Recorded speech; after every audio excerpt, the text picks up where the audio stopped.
Bien, ¿qué tal? ¿Cómo están? Seguro que bien. Le damos gracias a Dios por este tiempo, un tiempo en el cual hemos de ser bendecidos los matrimonios. Así que esté atento, póngase cómodo y vamos a disfrutar de un tiempo de compartir de la palabra del Señor, pero antes vamos a orar. Te damos gracias, soberano Dios, creador de los cielos y de la tierra, por este tiempo que tú nos regalas para poder aprender, adquirir conocimiento sobre este tema de los matrimonios y en el cual creemos que vamos a ser bendecidos. Cada matrimonio que nos está viendo, oyendo a través de este medio, van a ser bendecidos, lo creemos que sí, mi Dios. Y por ello, una vez más, gracias. En el nombre de Jesús de Nazaret, amén. Mi amor. El tema de hoy es: el problema no siempre es el problema. ¿Y qué nos quiere decir? Cuando vemos en la palabra de Dios, en uno de los mandamientos, cuando Dios dice no mates o no matarás, y cuando una persona comete esta falta, muchas veces juzgamos, acusamos, y porque está mal, claro, está mal lo que ha hecho, pero si vamos, el problema en sí no es que mató, el problema es en sí qué es lo que está pasando con esa persona internamente. Claro. Entonces, el problema no es el problema que mató, el problema es que hay que ir a la raíz del problema. ¿Cuál es? Que él está lleno de odio, de ira, ¿no? Porque hay un problema que no se ha solucionado y por eso lo llevó. Entonces, los frutos de eso que hay interno fue el asesinato. Cuando también nos dice en la palabra de Dios, no adulterarás. Así es. Porque Jesús dijo, pero yo les digo que cualquiera que mira a una mujer y la codicia ya ha cometido adulterio con ella en el corazón. De la misma manera como cuando dice no mates o no matarás, de la misma manera, valga la redundancia, aquí. O sea, el adulterio, si bien es cierto, hay un tema de infidelidad o relación sexual que no es agradable a Dios. Pero ¿qué sucede? Que el problema no está en esa relación. El problema está en lo interno, que en una primera instancia hubo una lujuria, en una primera instancia hubo quizás coqueteos, etcétera. Todo comienza paso a paso, como en algún momento lo decíamos. Por eso que el problema es interno del corazón. Entonces, ¿cuál sería la raíz del problema del adulterio? El adulterio es un problema, pero la raíz de ese problema es un corazón lujurioso, ¿no? Un corazón que está pervertido, ¿no?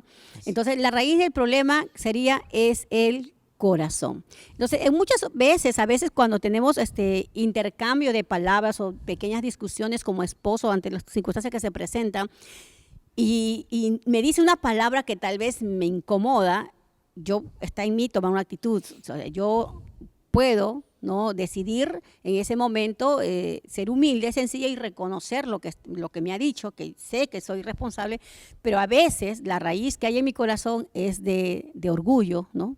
De soberbia, y yo no me voy a dejar que él me esté mandoneando o que me esté diciendo lo que tengo que hacer o mis errores. Entonces, ¿cuál sería el problema? El problema no es la forma como yo le he contestado a lo que él me ha dicho del problema, sino que el problema en sí es lo que hay en mi corazón, ¿no? Así es. Hay la importancia de sanar las heridas, hay la importancia de llevarse de la mejor manera, y aun cuando hay cosas pequeñitas, solucionarlo rápido, porque de caso contrario, eso nos va a jugar una mala partida. Claro, eso lo vemos en los niños, ¿no? Como los niños tienen un corazón más puro, más sano, ellos, por ejemplo, se pelean un ratito y luego después así es, se avistan. Como si nada hubiera pasado. Pero si ellos tuvieran un corazón de repente como nosotros, que somos ya mayores, tantas experiencias, tantos consejos, tantas vivencias que hemos acumulado y guardado en el corazón, entonces si los niños fueran así, ellos se pelearían y tal vez ni más se hablen. Pero no hay así en ellos, ¿no? Porque así su corazón es más puro. Pero nosotros, los que somos adultos, el problema es nuestro corazón. ¿Qué cosa tenemos ahí? Entonces, el verdadero problema y el mayor obstáculo que enfrentamos, ¿cuál es? El corazón, ¿no? Entonces, vamos a ver principios básicos de las relaciones interpersonales. Dios plantó en el corazón de cada individuo principios básicos, ¿no? ¿Y cuáles son esos principios? Nosotros hemos sido creados para relacionarnos con Dios porque Él es nuestro creador, Él es nuestro hacedor, Él es nuestro arquitecto. Él nos hizo a nosotros. Entonces yo debo tener como prioridad relacionarme bien con Dios, porque si yo saco a Dios de mi matrimonio o de mi vida o de mis relaciones, todo va a ir mal. Entonces, usted ha sido creado para relacionarse con el prójimo, ¿no? Ama a tu prójimo como a ti mismo. Entonces, Dios nos ha hecho para saber relacionarnos entre nosotros. En este caso, mi prójimo es mi cónyuge, ¿no? Mi Así es. esposo. Ahora, Dios me ha diseñado también para saber relacionarme conmigo misma, y en esto se tiene que referir a lo que es el autoestima, ¿no? Así O sea, es. el concepto que yo tengo de mí misma, porque si yo no tengo un buen concepto de mí misma, entonces no tendré un buen concepto de las demás personas, ¿no? Y si yo no tengo una buena relación con mi esposo, entonces mi relación con Dios tampoco está bien. Así es. Y es como, aquí hay un orden de prioridad en el cual tenemos que respetar, ¿verdad? Nuestra relación con Dios, nuestra relación con nuestro cónyuge. Ahora, ¿qué ocurre? Cuando se desquebraja nuestra relación con nuestro cónyuge, cuando con nuestra relación con Dios está mal, entonces no hay comunión con Dios. En mi caso, por ejemplo, en un primer momento estuvimos al borde, después de casarnos, al borde de la separación o del divorcio. ¿Pero por qué? Porque Ambos nos alejamos de Dios. así es. Y estuve descuidándome mi vida espiritual, mejor dicho, mi relación con Dios, y eso trajo como resultado que se manifieste el viejo hombre, en el caso mío, el orgullo, el machismo, la soberbia, la arrogancia, etcétera. Y entonces, ¿qué pasó? Ahí es donde estuvimos mal en nuestra relación como matrimonio. Pero cuando me reconcilio con Dios, al mismo tiempo mejora nuestra relación. Por eso, recuerden, cuanto nosotros más nos relacionamos con Dios, la naturaleza de Dios se impregna en nosotros, o mejor dicho, los frutos del Espíritu Santo se impregnan en nosotros: amor, gozo, paciencia, paz, benignidad, mansedumbre, templanza, etcétera. Entonces, ¿qué ocurre? Que es ahí cuando los frutos se manifiestan en nosotros. Uno de ellos es la humildad. Entonces vamos a ser humildes para poder reconocer nuestros errores o ya no manifestar aquel viejo hombre, ¿no? Entonces, qué importante es respetar ese orden de prioridad, mantener una relación íntima con Dios. Muy bien. Y esta relación, si una de estas tres relaciones falla y una de estas tres, la más principal, es con Dios, entonces se va a debilitar las otras relaciones, ¿no? Entonces, ahora, ¿qué es lo que yo consigo? ¿Qué es lo que yo puedo recibir? ¿No? ¿Qué beneficio me trae a mí el yo tener una buena relación con Dios? Miren lo que dice en Isaías 40, 29 al 31. Él, se refiere a Dios, da fuerza al cansado y al débil le aumenta su vigor. Hasta los jóvenes pueden cansarse y fatigarse, hasta los más fuertes llegan a caer. Pero los que confían en el Señor tendrán siempre nuevas fuerzas y podrán volar como las águilas, podrán correr sin cansarse y caminar sin fatigarse.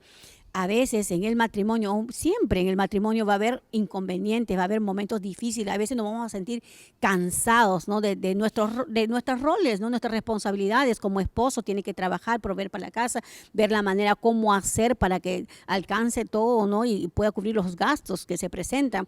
Y la esposa también, ¿no? Ayudando, si está trabajando, ayudando, porque la economía de repente no es tan solvente. Ahora la esposa, aparte de que trabaja, tiene que ver el alimento de los hijos, atender a los hijos, las tareas y todas esas cosas. Entonces todo eso como que llega a cansarnos, a agotarnos, pero cuando vamos al Señor dice que Él nos da fuerza. Si estás cansado, yo te quiero decir hoy, no a través en este momento, si tú estás cansado como esposa, como esposo, contigo misma, o estás cansado en tu relación, en tu matrimonio, por las cosas que están pasando, dice Dios, yo te voy a dar fuerza. Estás débil, yo voy a aumentar tu vigor. Entonces se pueden cansar los jóvenes, se pueden fatigar, pero si tú confías en mí, si tú pones tu matrimonio en mis manos, si tú pones tu vida en mis manos, si tú pones a tu esposo en mis manos, entonces tendrás fuerza. Dice, ¿no? Como las águilas volarás altos, podrás correr y no te vas a cansar. O sea, vas a hacer tus mismas actividades, pero no va a haber cansancio. Por eso es que importante es tener una buena relación con Dios, ¿no? Ahora, por ejemplo, cuando se presentan las circunstancias y los problemas, yo tengo dos decisiones que tomar. Hay una de las dos, ¿no? Entonces, yo tengo que entender que cada decisión que tomo tiene consecuencias. Uno. Segundo, tengo que aprender a asumir esas consecuencias, ser responsable con esa decisión, con esa acción que tomé. Y ¿sabe lo que pasa? Que muchas veces cuando hay problemas, ¿qué hacemos? Buscamos culpables, ¿cierto? Y eso pasó también en el Jardín del Edén, ¿no? Adán y Eva, ¿qué hicieron? Claro, entre ellos se estaban culpando. En el caso, por ejemplo, cuando Dios conversa con Adán, ¿no? Y entonces le dice: Adán, ¿qué has hecho? no, la mujer que me diste, ella me dio de comer el fruto. Y Eva, pues, le echó la culpa a la serpiente. Entonces, que lo más sencillo era que Adán dijera, yo me equivoqué, yo fallé. Claro, entonces lo más sensato y para apaciguar los problemas y para solucionarlos es el factor importante, es reconocer los errores cometidos y aprender de ellos. No solamente reconozco, sino que ahora tengo que sentarme con mi esposo y decir por qué ocurrieron estos problemas, cuál fue la parte que tú hiciste, cuál fue la parte que él hizo y qué hicimos para contribuir que este problema se haga de esa manera. Entonces, para poder enmendar errores, corregirnos, porque si no lo hacemos, entonces los problemas van a seguir repitiéndose y repitiéndose. Y eso lo vemos en el pueblo de Israel, ¿cierto? Así, y lamentablemente al repetirse una otra vez se vuelve como un hábito, diríamos un mal hábito, que a la larga ya como que uno piensa que así es el matrimonio, problema tras problema tras problema, pero está claro que a la larga esto va a llevar a una separación, a un divorcio.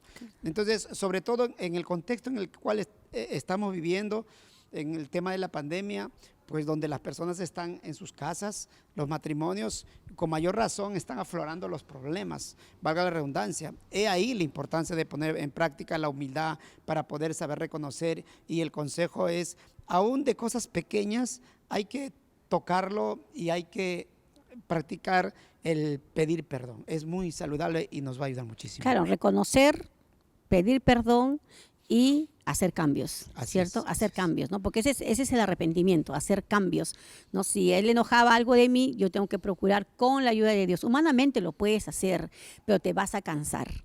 Pero si lo haces con la ayuda de Dios, si pones a Dios en tu relación como prioridad, las cosas de verdad van a cambiar, ¿no? Claro, como dicen Proverbios, el que encubre sus pecados no prosperará, más el que los confiese y se aparta alcanzará la misericordia. Muchas cosas, la misericordia, la paz, el amor, la felicidad que viene de parte de Dios. Entonces, para terminar, entendemos que el problema que está pasando son los frutos de una raíz. Entonces, el problema que vemos, que es exterior, no siempre es el problema, sino que hay una raíz. Y eso le podemos pedir a Dios que nos ayude, como decía el salmista David, ¿no? Escudriñame, Señor, y muéstrame si hay en mí iniquidad y maldad. Porque a veces decimos, puedo decir, no, yo estoy actuando bien. Tú también puedes decir, yo estoy actuando bien, estoy haciendo lo mejor que pueda. Pero ¿y por qué estamos en problemas? Pero si vamos los dos, qué lindo, ¿no? Que el esposo y la esposa juntos vayan a Dios y le pregunten, Señor, escudriñanos. Porque pensamos que estamos bien, pero tú eres poderoso, Espíritu Santo, muéstranos, revélanos cuál es la verdadera raíz de lo que estamos viviendo. Así es, y sobre todo, pues en ello, luego te asistes a una consejería después de haber orado, y obviamente los pastores o los líderes, con la ayuda de Dios, van a poder decir realmente en qué se equivocaron a la luz de la palabra, obviamente, y entonces vamos a poder salir adelante. Claro, Dios nos va a dar siempre una respuesta, ¿no? A través de un sueño o hacernos recordar, ¿no? Escenitas que eran para nosotros insignificantes, o también a través de un líder o de los pastores que nos puedan aconsejar. Qué hermoso. Así que vamos a cerrar nuestros ojos, ¿no? Y oramos. Amado Padre, te damos gracias por este tiempo, gracias por esta enseñanza, Señor, y he entendido, Padre, que todo lo que yo pueda mostrar, Señor, el carácter, mis actitudes, Padre, en sí ese no es el problema, hay una raíz. Y si, amado Dios, y como esposo ponemos de nuestra parte y estamos ahí trabajando en ello, y si siguen habiendo problemas, te pedimos, Señor, que seas tú trayendo revelación a cada uno de los matrimonios para mostrar la raíz que está pasando. Señor, sana nuestras heridas, enséñanos a amarnos a nosotros, a aceptarnos, a que nuestra autoestima, Señor, esté en el lugar adecuado, Señor, y que yo también pueda tener ese deseo de relacionarme con mi esposo, con mi cónyuge, y también, Señor, lo más importante, aprender a relacionarme contigo, Señor. Si mi relación contigo es buena, todo va a estar bien, Padre. Gracias, precioso Padre, por este tiempo. Bendecimos a los matrimonios en el nombre de Jesús y decimos amén. Bendiciones, nos vemos la próxima. Bendiciones, Dios lo bendiga.